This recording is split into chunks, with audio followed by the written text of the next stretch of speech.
विराग सागर जी के शिष्य के शब्दों ने जग तारा।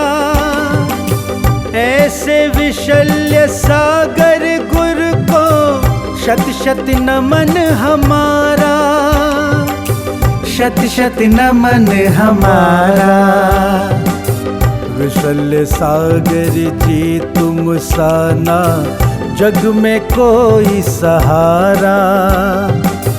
विशल्य सागर जी तुम सा ना जग में कोई सहारा। जिन वाणी चैनल कहता है धन्य है भाग्य हमारा, धन्य है भाग्य हमारा। जयवंत हो तीर्थंकर शासन एवं उनकी पावन पवित्र पीयूष अमृत देशना हम सभी के लिए कल्याणकारी हो। हम सभी निरंतर ही अपने जीवन को जीवंत बनाने के लिए नए नए सूत्रों को अपने जीवन में अपनाने का प्रयत्न कर रहे हैं, प्रयास कर रहे हैं। तीर्थंकर की देशना निश्चित ही सर्व कल्याणी है और जो उसका रसपान करता है वो जीव भव्य होता है, क्योंकि भव्य जीव ही रसपान कर सकता है। तत्व में प्रीति होना भव्यता की पहचान है। तत्व में रुचि होना सम्यक्त है, सम्यक्त का कारण है। कहा भी है तत्व रुचि सम्यक्त। इसलिए हम तत्व में निरंतर ही रुचि रखें और अपने अंदर में देखें झांक करके कि हमारा अंतस तत्व के प्रति श्रद्धावनत हो रहा है कि नहीं हो रहा है। तत्व के प्रति उसके अंदर निष्ठा है कि नहीं है। हमें इस बात का ध्यान रखना है। हम देख रहे थे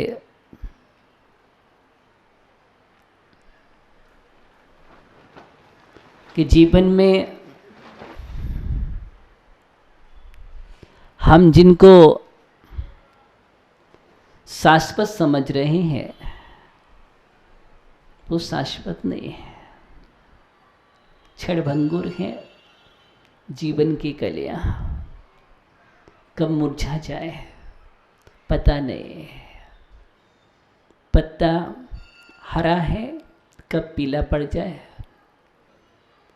और पीले पड़ने के बाद कब डाली से टूट जाए, और टूटेगा ही, नियम है। टूटने के पहले हमें ऐसा कार्य कर लेना है जो जीवन को जीवंत बनाने वाले कार्य हैं। दीप जब तक जला है तब तक अपने जीवन को प्रकाश से भर लो, क्योंकि पता नहीं दीपक कब बुझ जाए, कौन सी हवा चले और बुझ जाए, क्योंकि हवाएं बहुत चल रही हैं। और जीवन में बहुत सारी हवाएं हैं, चलती ही रहती हैं, यही तो संसार है। लेकिन उन हवाओं के बीच में भी अपने दीपक को सुरक्षित रखना ये हमारा पुरुषार्थ है। बाहर भी हम देखते हैं प्रकृति की भी हवाएं चलती हैं और कर्मों की भी हवाएं चलती हैं,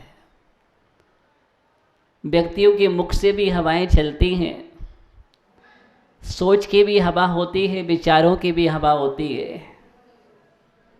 इस सब प्रकार की हवाएं चलती हैं जीवन में, लेकिन इस हवाओं में, तूफान में, आंधी में घबराना नहीं। यही महापुरुष बनने का आयाम है।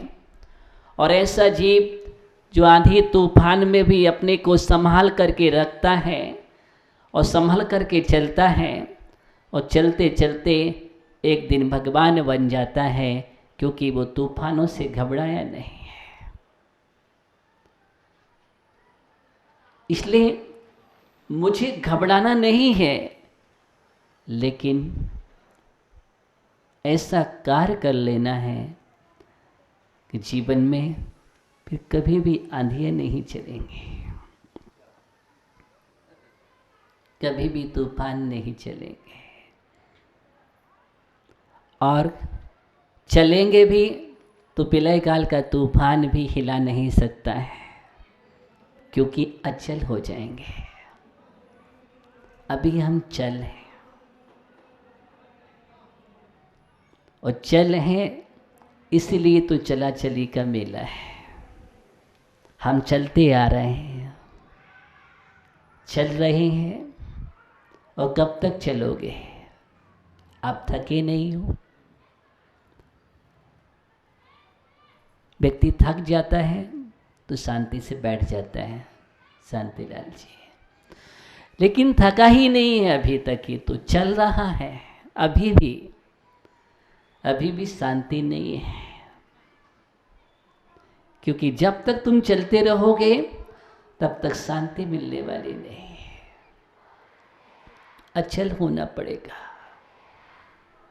अचल होना पड़ेगा। जो अचल हो जाता है वो मूल नायक होता है।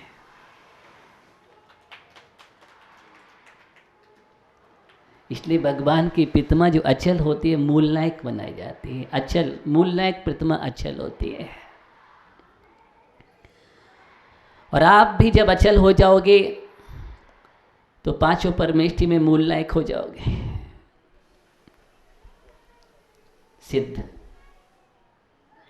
सिद्ध परमेष्टि अब वो चलायमान नहीं होंगे कल्पांत काल तक। काले कल्प सते पीछा शिवानाम विक्रिया न लग। कितने भी कल्पकाल बीत जाए अब वहाँ से नहीं आएंगे, चलायमान नहीं होंगे। भगवान कभी अवतार नहीं लेते हैं, भगवान अवतार नहीं लेते हैं। इसलिए अब जो भगवान बन गए हैं वो अब चल के नहीं आते, न आएंगे। वो बात अलग है, आप कुछ भी भजनों में बोलते रहो, वीर बन के महावीर बन के चले आना, लेकिन नहीं आएंगे। जैन दर्शन है, एक बार कर्म बीज दग्ध हो जाता है, जिस प्रकार बीज जल जाए उगता नहीं है, अंकुरित नहीं होता है ज्ञानियों, वैसे ही कर्मों का बीज जल गया।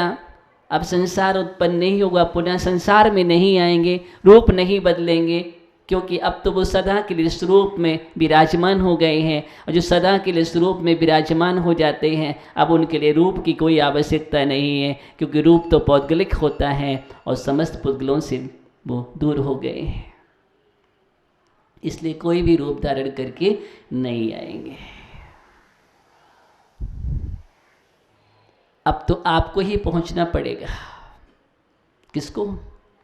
आपको ही पहुंचना पड़ेगा। मार्ग बतला दिया उन्होंने, कैसे चल कर के आ जाओ, तुम भी अचल हो जाओगे, लेकिन हम नहीं आएंगे।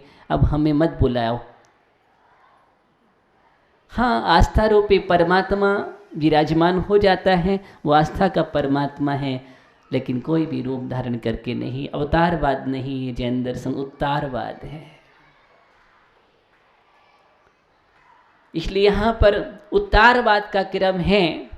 भगवान बना जाता है और भगवान का प्रकटीकरण एक बार हो गया, अब दोबारा संसारी नहीं होंगे, कोई रूप धारण नहीं करेंगे। इसलिए भगवान उस सर्वोच्च शक्ति का नाम है। इसलिए क्योंकि दूध से घी बन गया, शांतिलाल जी बैठ जाओ, दूध से घी बन गया, क्या हो गया? अब दूध से जब घी बन गया तो अब घी कभी दूध नहीं बनेगा। ऐसी कोई प्रक्रिया नहीं है और कोई भी अभी तक यंत्र तैयार नहीं हुआ है, कोई मशीन तैयार नहीं हुई है, ऐसी कोई क्षमता नहीं है जो घी से दूध बना दे। नरेंद्र भैया, है क्या ऐसी कोई तकनीक? कोई तकनीक नहीं है कि घी से दूध बनाया जाए। दूध से घी बनाने की तकनीक तो है, लेकिन घी से दूध नहीं बनता है। ऐसे भक्त भगवान तो बनता है, लेकिन भगवान आकर के वापस नहीं आएंगे, कोई रूप धारण नहीं करेंगे, संसार में पुनः पुनरागमन नहीं होता है उनका। इसलिए एक बार बस वही प्रक्रिया है अचल होने की कि हम दूध से घी बन जाएं। क्या बन जाएं? हम दूध से घी बन जाएं, और दूध से घी ही मुझे बनना है। अभी हम दूध रूप हैं, अभी हम दूध रूप हैं, लेकिन हमें घी रूप होना है। और कब बनेंगे? जबकि हम अपने अंदर में झांकने की कोशिश करें। अभी तो हम क्षणभंगुरता में जी रहे हैं, क्या नहीं? अभी हम क्षणभंगुर संसार में जी रहे हैं, पदार्थों में जी रहे हैं, पदार्थों के परिणमन से हम परिणमन कर रहे हैं। पदार्थों के परिणमन से हम परिणमन कर जाते हैं। हमारे विचार भी पुराने हो जाते हैं। पुद्गल ने परिणमन किया, हमने भी परिणमन कर लिया। पहले उस पुद्गल से राग था, फिर हमें द्वेष हो गया। क्या हो गया? कभी राग था और उससे द्वेष भी हो गया। पहले बहुत सुंदर था, अब परिणमन कर गया, तो अब क्या करें? पहले पिंड खजूर था, अब छुआरा हो गया, तो हमारे विचार भी हो गए क्या? नहीं नहीं नहीं, हम भी परिणमन करते हैं। ऐसा हमें परिणमन नहीं करना। हमारा परिणमन हमारे अधीन है, पुद्गल के अधीन नहीं होना चाहिए। किसके?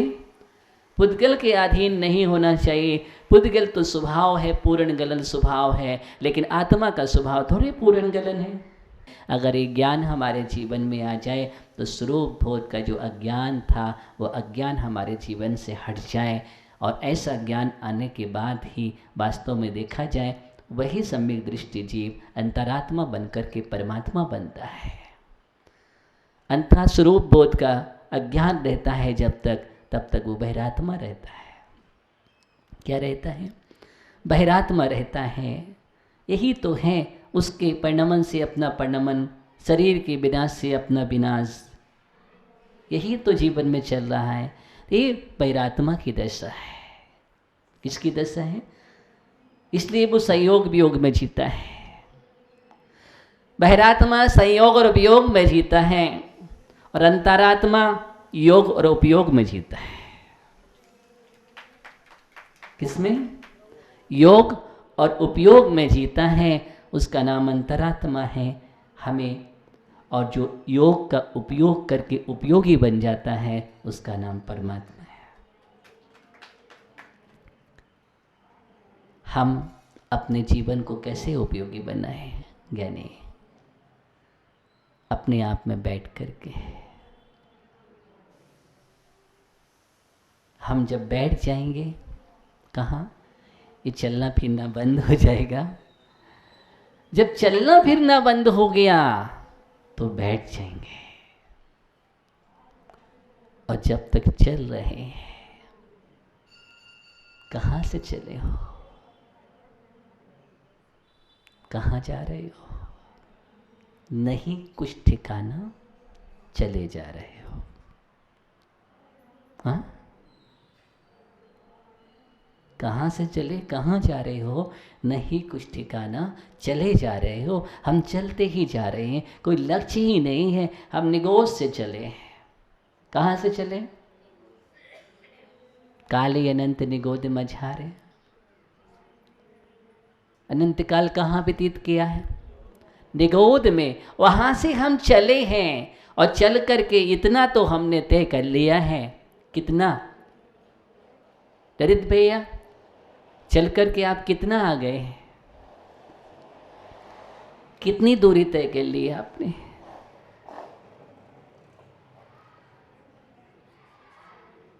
आधा रास्ता तय कर लिया है। कितना? आधा रास्ता तय कर लिया है ज्ञानियों। 7 राजू ऊपर आ गए आप। कितना आ गए? 7 राजू ऊपर आ गए हैं। अब कितना बचा? 7 राजू। 7 राजू शेष रह गया है। अब वो 7 राजू पाने के लिए, 7 राजू नहीं, 7 राजू को पार करके शिखर पर बैठने के लिए, चूड़ामणि बनने के लिए हमें 7 राजू पहुंचने के लिए साथ देना पड़ेगा स्वयं का। किसका? स्वयं का साथ देना पड़ेगा। अभी तक हमने स्वयं का साथ नहीं दिया है, इसलिए वो 7 राजू शेष है। लेकिन अब मुझे स्वयं का साथ देना है। वहाँ तक पहुँचने के लिए स्वयं का साथ देना पड़ेगा। बाकी तो हम पर का साथ देते देते भ्रमण करते चले आ रहे हैं। लेकिन अब जीवन को समझने की ज़रूरत है। साथ अपना ही देना है। किसका?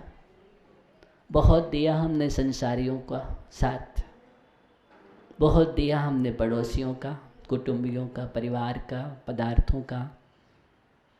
लेकिन नहीं, इनके साथ से मिले क्या मिला मुझे? साथ दिया, हाथ दिया, लेकिन मिला कुछ भी नहीं है। चिंतन करो, ये सब क्षणभंगुर है, अनित्य है, अध्रुव है, विनाशिक है। और अध्रुव का चिंतन करना चाहिए मुझे। जब जब भी अध्रुव का चिंतन करते हैं तो हमें ध्रुवत्व की ओर दृष्टि देना चाहिए। और अध्रुव का चिंतन करने से हमें राग नहीं बढ़ता है।